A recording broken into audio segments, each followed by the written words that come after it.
రండి. మా ఇంటికి ప్రతిరోజు సంక్రాంతికి గుమ్మడి పువ్వుల నవ్వులతో గుమ్మం ఎదురు చూసే కుంకుమ పువ్వుల మిలమిలతో ఇంద్రధనుసు విరిసే. వాళ్ళే కనుక్కోవాలి, సీత ఎక్కడ కనుక్కోవాలి. రాముడు ఎలా నాకే వచ్చింది. సీతను కనుక్కోవాలి.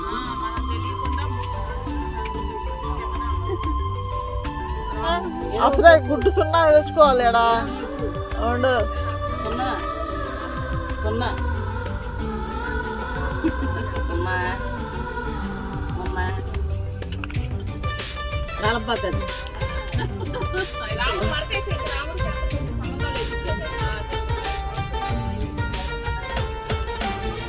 ఖుషి తోటలో సీతమ్మ అక్కయ్య.